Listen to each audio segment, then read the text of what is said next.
ಆವಾಗ ಸ್ವಲ್ಪ ಪ್ರಿಯಾಂಕಾ ಖರ್ಗೆ ಅವರು ಸ್ವಲ್ಪ ಜೋಕ್ಗಳಾಗ್ತಾ ಇರ್ತಾರೆ. ಅದನ್ನೇನು ಭಾಳ ಸೀರಿಯಸ್ ಆಗಿ ತಗೊಳಂಗಿಲ್ಲ. ಮೊನ್ನೆ ಬೆಂಗಳೂರಲ್ಲಿ ಯಾಕೆ ಟ್ರಾಫಿಕ್ ನಿಧಾನವಾಗಿ ಹೋಗ್ತದೆ ಅಂತಂದರೆ ಭಾಳಷ್ಟು ಜನ ವೆಹಿಕಲ್ ತೊಗೊಂಡ್ಬಿಟ್ಟವ್ರಂತೆ, ಶ್ರೀಮಂತರಾಗಿ ಹೋಗಿದ್ದಾರಂತೆ. ಸೊ ಈ ಥರದ ಕೆಲವು ಜೋಕ್ಗಳನ್ನು ಮಾಡ್ತಾರೆ. ಆದರೆ ಅದು ನಿಜವಾಗೂ ಕೂಡ ಸೀರಿಯಸ್ ಆಗಲ್ಲ. ಈಗೆಲ್ಲ ಒಂದು ಕ್ಯಾಬಿನೆಟ್ ವಿಸ್ತರಣೆ ಆಗ್ತಾಯಿದೆ. ಎಲ್ಲಿ ಅವರ ಸ್ಥಾನಕ್ಕೆ ಕುಂದು ಬರ್ತದೋ ಬೇರೆಯವ್ರಿಗೆ ಅವಕಾಶ ಕೊಡಬೇಕಾದದು ಅಂತೇಳಿ ಹೈಕಮಾಂಡನ್ನು ಖುಷಿ ಮಾಡೋದಕ್ಕೆ ಅವ್ರು ಮಾಡವ್ರೆ.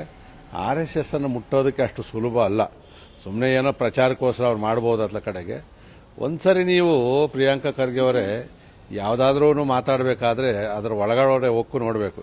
ನೀವು ಒಂದು ತಿಂಗಳು RSSನ ಶಾಖೆಗೆ ಬಂದು ಅಲ್ಲಿ ಏನು ನಡೀತದೆ ಅಂತೇಳಿ ಸ್ವಲ್ಪ ಅರ್ಥ ಮಾಡ್ಕೊಳ್ರಿ. ಅದಾದಮೇಲೂ ನಿಮ್ಮ ಭಾವನೆಗಳು ಬದಲಾಗಿಲ್ಲ ಅಂದರೆ ನೀವು ಹೇಳಿಕೆಯನ್ನು ಕೊಡಿ.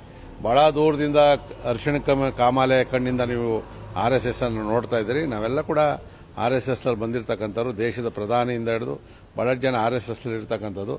RSS ಯಾವತ್ತೂ ಭಾರತ್ ಮಾತಾ ಕಿ ಜೈ ಅಂತ ಹೇಳೋದು, ಪಾಕಿಸ್ತಾನಕ್ಕೂ ಜೈ ಹೇಳೋದಿಲ್ಲ, ದೇಶ ವಿರೋಧಿ ಕೆಲಸಗಳನ್ನು ಮಾಡೋದಿಲ್ಲ.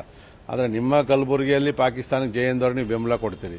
ಮತ್ತೆ ನಾವು ಯಾವುದು ಕೂಡ ಆಟ ಮಾಡುವಾಗ ಅವ್ರನ್ನೇನು ಮಾಡಲ್ಲ. ಆಮೇಲೆ ನಾವು ರಜಾಕಾರ್ ಥರ ಮನೆಗಳು ಸುಡೋದಿಲ್ಲ.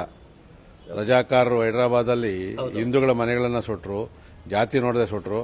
RSS ಆ ಥರದ್ದಲ್ಲ. ಸೊ ನಿಮ್ಗೆ ಯಾರು ನಿಮ್ಮ ಮನೆಗಳು ಸುಟ್ಟವ್ರೆ, ನಿಮ್ಮ ಹಿರಿಯನ್ನು ಸುಟ್ಟವ್ರೆ ಅರ್ಥ ಮಾಡ್ಕೊಳ್ರಿ. ಅವೆಲ್ಲ ಕೂಡ ಸುಮ್ಮನೆ ನಿಮ್ಮ ತೆವಲಿಗೋಸ್ಕರ ಏನೇನೋ ಮಾತಾಡಿ ಅದರಿಂದ ಪ್ರಯೋಜನ ಏನಾಗೋದಿಲ್ಲ, ನಿಮ್ಗೆ ವಿರೋಧ ಜಾಸ್ತಿ ಆಗ್ತದೆ. ಸಾಧ್ಯನಾ ಸರ್? ಏನು ಸಾಧ್ಯ ರೀ? ಎಂತೆಂಥವ್ರಿಗೆ ಎದರ್ಲಿಲ್ಲ.